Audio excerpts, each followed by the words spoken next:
Beauty is in the eye of the beholder, so people's aesthetic preferences can be a very subjective affair. Nowhere does this principle ring truer than in the automotive world, as what a gearhead might find pretty and elegant, another will deem quirky, obnoxious, or downright hideous. I mean, even the revered cult classics and sleek, high-end sports cars have both lovers and haters, though there are indeed cases when opinions lean heavily towards the negative side. While such occasions can often be the result of lackluster performance, cringeworthy stylistic decisions are what we'll be focusing on today. Don't judge a book by its cover, some may say, but it's hard for us to see past certain vehicles' questionable looks when they quite literally make our eyes hurt. Given the bulbous proportions characteristic of their style, SUVs are inherently more likely to raise enthusiast eyebrows and be labeled as ugly. You will of course encounter many great-looking models in the sport utility segment, like the elegant Jaguar F-Pace, Mercedes' imposing G-Wagen, or the revived Ford Bronco, to name a few. At the opposite end of the spectrum, you've got the four-wheeled abominations whose faces only a mother can love. And we've seen plenty of those entering production since the dawn of the millennium. Among them, the following five may just take the cake for being the most visually repulsive SUVs to hit the assembly line during the 21st century. But let us give you a short disclaimer before we kick off our list. It's totally fine if you happen to own any of these cars, as we're not aiming to judge your taste and tell you what you should be driving. At the end of the day, all of us are different and happen to like different things. So try not to get too personal or take our little roast too seriously, okay? Don't hate the player, hate the game, son! With that being said, let's go ahead and look at the top 5 ugliest sport utility vehicles unveiled by automakers since the year 2000. Up in 5th place, there's the Subaru B9 Tribeca, more specifically, the pre-facelift iteration produced until 2007. We have no idea what was going through the minds of Subaru designers when they came up with this atrocity, but the fact that it only lasted 2 years before getting restyled makes us breathe a sigh of relief. The production version debuted at the North American International Auto Show in January 2005, subsequently going on sale as a 2006 model during the summer of that year. Offered as a 5 or 7-seater, the Tribeca came with a 3-litre EZ30 flat 6, good for up to 250 horsepower and 219 pound-feet of torque. It certainly wasn't a bad car on a mechanical level, and the cabin packed no shortage of desirable creature comforts for an upscale experience. Materials were high quality, storage room abundant, yet all these pros couldn't excuse the massive con that was the mid-size crossover's appearance. Even though it looked just fine, albeit rather dull on the flanks and rear, the front fascia is quite literally the stuff of nightmares. To their credit, Subaru took note of the public's criticism, realized they messed up, then proceeded to give the nameplate a thorough refresh for the 2008 model year. Besides looking a hell of a lot better, the new Tribeca also boasted a larger 3.6-litre power plant, and it managed to stay in production up until 2014. For the number 4 spot, we went with the stomach-churning Buick Rendezvous produced by General Motors, a car that looks horrific from just about every angle. Built in Ramos Arizpe, Mexico from 2001 through 2007, this was Buick's very first venture into crossover territory at a time when manufacturers were scrambling to jump on the bandwagon. GM went through a pretty weird phase in the early 2000s from a design standpoint, spawning oddities like the Saturn Ion, Chevy SSR, and of course, the Rendezvous. A total of 3 engine options were made available across the SUV's various trim levels and model years, with the largest being a 3.6-litre V6 capable of producing 245 ponies. Its force travels via a 4-speed automatic gearbox to either the standard front wheel or optional all-wheel drive setup known as Versatech. Now, the topmost powertrain configuration might have been quite adequate, but the 3.4-litre 185 horsepower counterpart found on the base CX variant was nothing to write home about.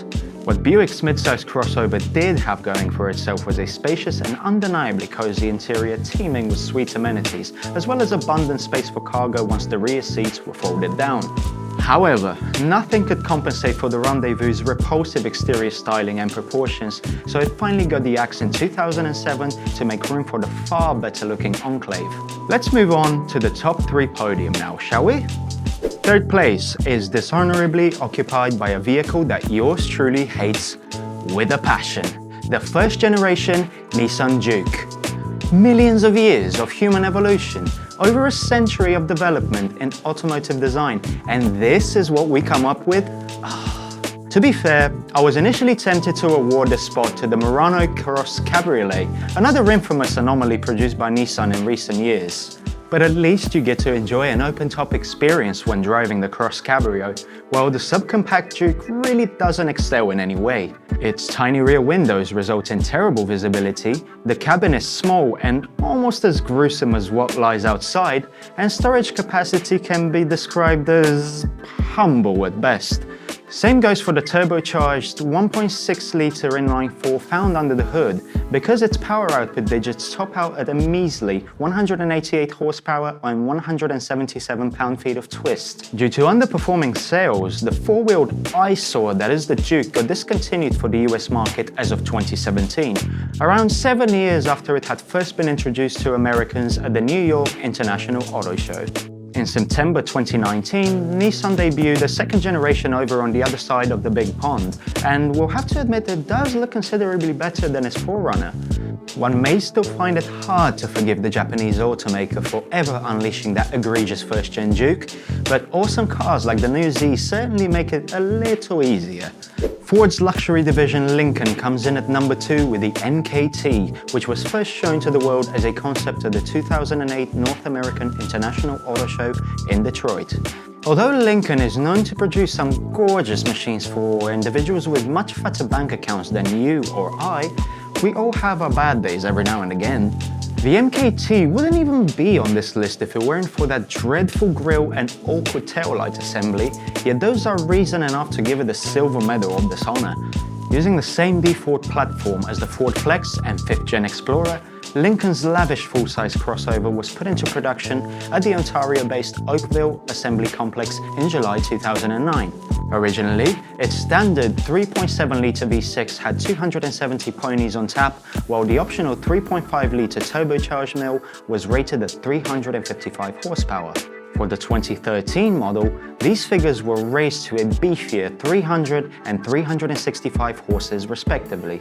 Other standout features include lane assist, adaptive cruise control, and an interior that oozes opulence but was quite dated by the time the MKT met its end in 2019. All things considered, this really wasn't a bad car on a mechanical level, so it's a real shame that the exterior styling language turned out to be, for all intents and purposes, ugly as sin. And finally, first place was a bit of a no-brainer, as well as a second GM nameplate to be mentioned in today's video. I told you the early 2000s were weird for General Motors, didn't I?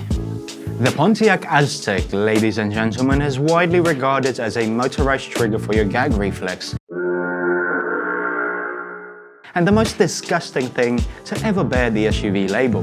Funny enough, the Aztek was penned by Tom Peters, the same guy who later designed the sleek C7 Corvette for Chevy. Unlike the beloved Vet, however, the former was anything but well-received or commercially successful, which shouldn't come as a surprise considering its wretched looks and iffy build quality. Manufactured alongside the Buick Rendezvous in Mexico, this thing stayed on the assembly line until 2005, without ever achieving the annual sales targets set by the parent company.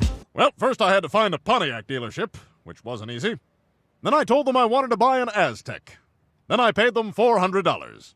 GM hoped to sell about 70,000 units on a yearly basis and needed at least 30k to break even, yet only 27,793 Azteks got purchased by customers in 2002, the model's best year. The Aztek could be bought as both a front and all-wheel drive configuration, with power coming from the same 3.4-litre, 185 horsepower V6 employed by the base Rendezvous. Despite fading into obscurity once production ceased, Pontiac's Scarecrow saw its name revived a few years later when it was featured as Walter White's daily driver in Breaking Bad. Since then, it managed to gain a bit of a cult following among cinephiles, though this doesn't change the fact that it's one of the biggest design flops in recent automotive history. That finally brings us to the end of our list, and we're sure not all of you will agree with these picks, given how much personal taste can differ from one individual to the next. Therefore, feel free to go right ahead and share what your top 5 would look like in the comments below. Oh, and when you're having one of those gloomy days, just take a deep breath and remember you're not GM's crossover lineup 2 decades ago.